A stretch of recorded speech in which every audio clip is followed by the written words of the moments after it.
Man, look that! 50 anos desse veterano aqui. Desce a vinheta aí, brother. Se você quiser, eu danço com você. Hello, aqui estamos de outras histórias. Gente, que velhinho enxuto esse disquinho duplo. Clube da Esquina. Esse disco é um dos mais importantes discos da música brasileira. É legal porque 50 anos depois, esse disco tem um frescor e uma quantidade de novidades que cada vez que você ouve, ele se torna mais inesgotável, é impressionante. Recentemente, eu estava fazendo uma audição porque, sabe, né? Eu tenho uma vitrola, acredita nisso? E aí dá para ouvir disco de vinil.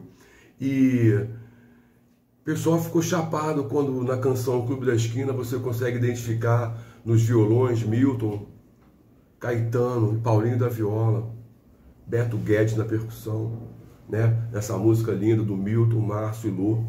E esse disco, ele é sensacional porque o Milton Nascimento, quando lança esse disco, ele já estava consagrado na música brasileira. Ele já tinha lançado Travessia, que foi o seu sucesso de lançamento nacional no Festival da Canção, em 1968, Festival da Canção da Rede Globo.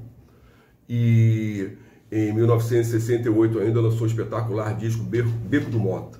Beco do Mota, um disco espetacular, só você ouvindo.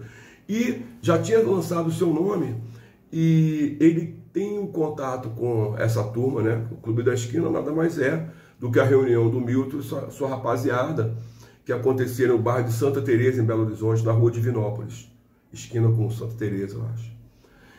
É sensacional o disco, porque o Milton, que já era consagrado, já estava reverenciado, gravado por grandes cantores e cantoras da música brasileira, ele apresentou um projeto, a gravadora, de um novo disco para 72, que seria esse, mas ele trouxe uma novidade. Ele ia lançar um garoto, um jovem compositor, que era parceirinho dele lá do Clube da Esquina, da Rua Divinópolis.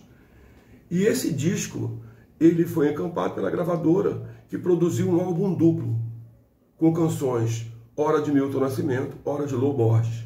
Lô Borges, que faz viola base na maioria das canções e canta suas próprias canções. Ele é irmão do Márcio Borges, um poeta alternativo de grande porte, com algumas letras nesse disco. A letra de Clube da Esquina 2 é dele. Nessa versão não aparece com letra, inclusive. E ele criou o Nuvem Cigana, que é uma canção linda desse disco. E o Nuvem Cigana era um disco, não é só a canção do disco. Nuvem Cigana não é só a canção do disco. Nuvem Cigana é um grupo de poesia que o Márcio trouxe de Belo Horizonte para cá, no final dos anos 60, e se instalando ali em Santa Teresa, que era uma espécie de Soho, né? Aquele bairro boêmio, né? Do tempo lá do rock, né? Em Nova York.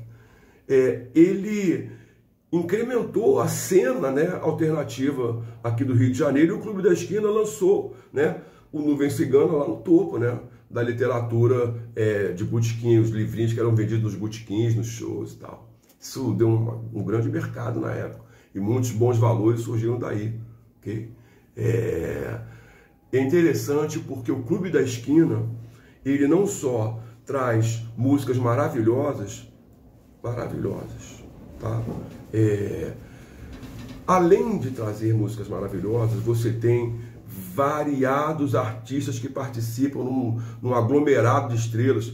Elis Regina fazendo back vocal em canções, Hélio Delmiro tocando violão em canções, Toninho Horta tocando guitarra em 4 ou 5 canções, Wagner Tiso fazendo arranjo de tudo. O disco é simplesmente espetacular. Esse disco, ele acabou sofrendo uma certa injustiça, né, em 72, dentro do cenário nacional, porque, vejam vocês, ele foi lançado no início do ano, março, abril, essas músicas tocando direto, com Sol e Chuva, né, tocando direto no rádio, Cais, né, Trem Azul, do Lô. O disco, uma série de canções, hit, daquelas canções que tocam no rádio para todo mundo ouvir. Estava acontecendo isso com o disco. E ele ia vendendo muito bem, levando-se em conta, gente, que é um disco duplo. Vender um disco duplo é mais difícil. E o que acontece? No segundo semestre, gente, aconteceu uma hecatombe musical, né? Foi lançado um disco chamado Acabou Chorare. Ainda vou contar essa história para vocês. O que acontece, gente, é que Acabou Chorare porque foi lançado mais adiante e fez um sucesso estrondoso. Novos Baianos simplesmente roubou a cena da música brasileira. Ninguém tinha visto aquilo. Samba de Assis Valente com guitarra elétrica e baixo Fender Rhodes. Então, o Clube da Esquina acabou que ficou um pouco em segundo plano. O disco dos Novos Baianos era um disco excelente e era um disco só. Então era mais barato e mais acessível, além de ser lançado por uma gravadora que estava se tornando poderosa, né? Também conhecida como Som Livre. Gravadora que lançou Barão Vermelho, Cazuza, não? Mas isso são outras histórias. A gente se vê. Oh, girassol.